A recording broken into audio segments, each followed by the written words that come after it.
Alright, moving on to my next unit. I've got another 5 Ork Nobz, and these guys are going to be my Berserkers. In my mind I think of them as Berserker Infantry. So fairly melee based. You know, they have the option of some shooting, so I'm usually giving them sidearms, or putting their sluggers and shooters on their back. But these guys I wanted to basically be all about melee, and I wanted them to look fairly scary and sort of custom built. So these ones you can see I've just finished kit bashing them. They've just been based and everything. I wanted to show you before I painted them, so you can see all the different bits I used. Lots of second-hand, like old Ork Nobz bodies. This one I built my own bomb hammer, missile, rocket hammer, whatever they call them. Great Ork invention that makes no sense, but you know, it's a made-up world, so who cares? I sort of put one of these clutch handles down the bottom, gave it a little, almost like a bayonet spike. Something that makes it look as though the bomb maybe even gets sort of fired forwards as you hit.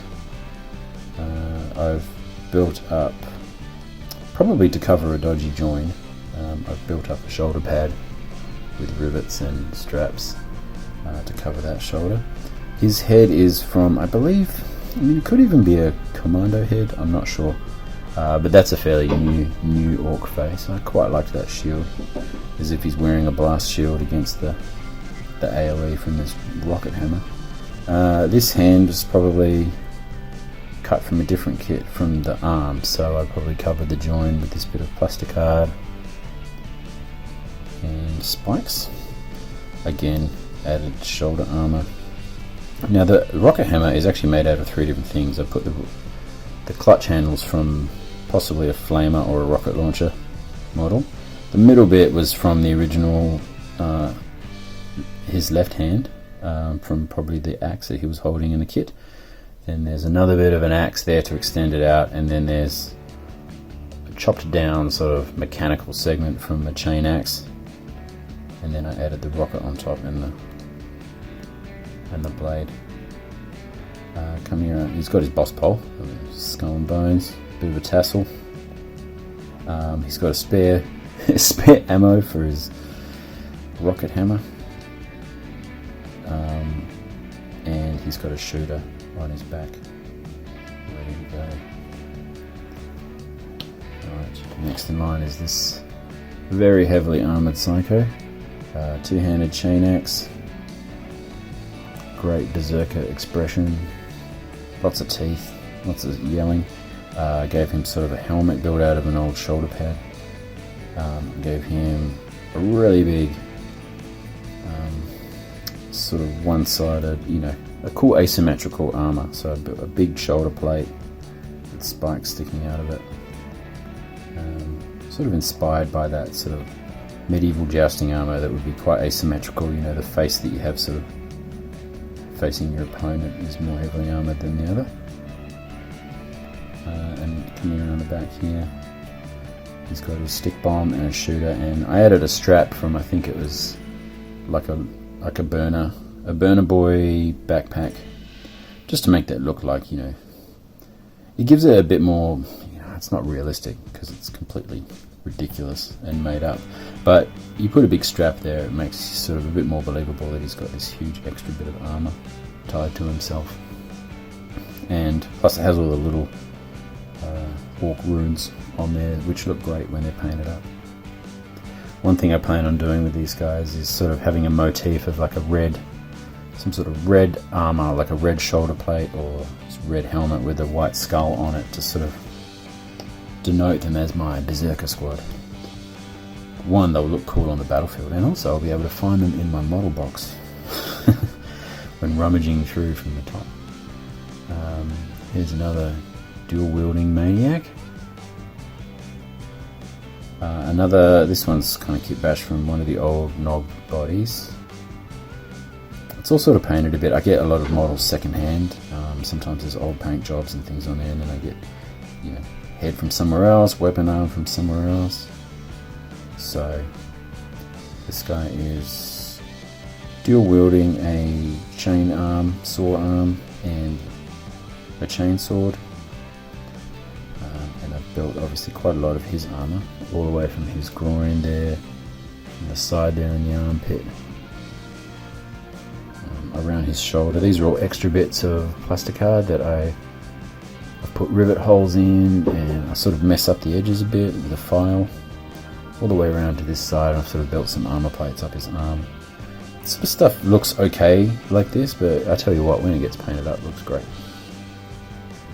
I even gave his helmet a couple of extra little spikes out the front, which I thought was pretty fun. Next up is another dual-wielding maniac, custom built face visor, some more added in shoulder armour, chest armour, and groin armour. This guy, I've taken two chain axes, so he's dual wielding, and he's got a shooter on his back. It's great. I just quite like that pose. He's sort of lumbering forward. This is one of my favourites. Last but not least, another dual wielding axe. Axe Berserker. However, these are both power axes. The other guy had chain axes, so I thought I really use the power axes because I like the look of chainsaw based tech in the future stuff anyway, so I thought I'd give the power weapons a go. I really love the pose on this one. This one was really Frankensteined together, but he's got a lot of good movement. He's kind of really coming forward with that axe. His facial expression and the angle of his head really suits. He had a damaged bottom jaw based on some... It was a second-hand head from something, but someone had used like plastic glue, and so it had sort of melted away a lot of his teeth and jaw. So the solution is cover it with plasticard armour, and it will be fine. I've given him some extra shoulder plates to cover bad arm joints. This top hand was just a good pose on the arm, but it didn't have the weapon that I wanted, so I have taken the top half of a power axe and I've actually pinned it onto the handle, like this cool clutch handle. I love the clutch mechanism handles. And this is an Ork Boy power axe arm that actually sort of fit quite well, so I just used that one straight up. Yeah, all in all, a really funny thing. Oh, here's a funny thing, like the feet on this one had actually been chopped off. You can see it's pretty, I haven't done the best job, but you can see where the black painted shoe ends. I've actually added boots from another orc onto the bottom of the feet. Yeah, once it's all glued together, painted up, it's all good. It makes for a really fun way to use up all those spare bits in your bits box. Glue everything together and you get another whole really characterful orc out of it. So there we have my Berserker team. Can't wait to get them undercoated and painted up. We'll be back to show you how they turn out. Hopefully in the near future, if you're watching one of my Xenos Rampant battle reports, then you will see them in action.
Well, there we go, they turned out pretty sweet.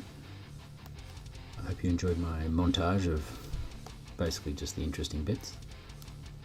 I painted these sort of in a straight ahead fashion. I didn't really try and plan any of the colour schemes or anything. I used my basic orc, dark metal and skin and silver, etc.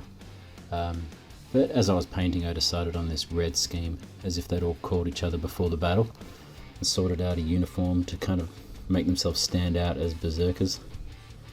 That way they'll also be easier for me to reach into my model box, pick them out ready for battle. Well, these turned out pretty well. I think my favourite is the boss. I love his kit-bashed rocket hammer, and I like the double chainsaw axe bro with almost like a sports helmet that I made out of the plasticard. So I hope you like them. Maybe tell me which one's your favourite in the comments. So like and subscribe the video, stay in touch for more of these kind of videos. I've got heaps more in the pile of shame ready to show you guys. Thanks for watching, see you next time.